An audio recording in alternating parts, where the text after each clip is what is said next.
వ్యామోహాదులు వేటి ఎందు ఉండకూడదు. తన యొక్క అవసరాలకు మాత్రమే ఉంచుకొని మిగులు ద్రవ్యాన్ని దీనులకు పంచుతూ ఉండాలి. యజ్ఞ యాగాది క్రతువులకు ఇస్తూ ఉండాలి. దాన ధర్మాదులు ఆచరిస్తూ ఉండాలి. భార్య చేత సకల ధర్మ కార్యాలు, అతిథి సత్కారాలు, గృహస్థ విధులు నిర్వహింపజేస్తూ ఉండాలి. భగవంతుడు అతిథి రూపంలో వస్తాడు కాబట్టి అతిథి దేవులను సత్కరిస్తూ ఉండాలి. ఇదే చెప్పాను, మళ్ళా చెప్తూ ఉన్నా.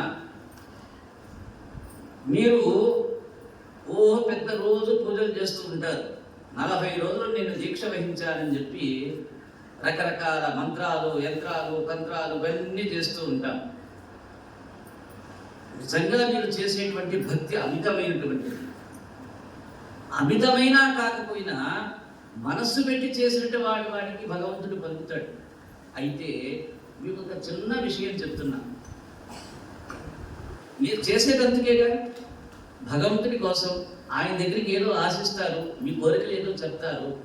కోరిక తీరాలంటే ఏం చేయాలి? ఏం కావాలి? ఆయన రావాలి కదా. కానీ ఇప్పుడైనా మీరు ఆయన చూసారా? చూడలే.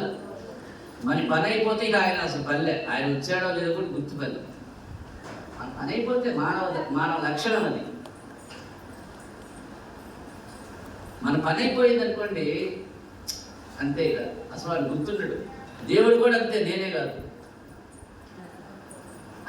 మీకు ఇప్పుడు అది చెప్పడం కాదు. ఎందుకు చెప్తున్నానంటే, భగవంతుడు ఎప్పుడు కిరీటాలు కానీ, పట్టుగుడ్డలు కానీ,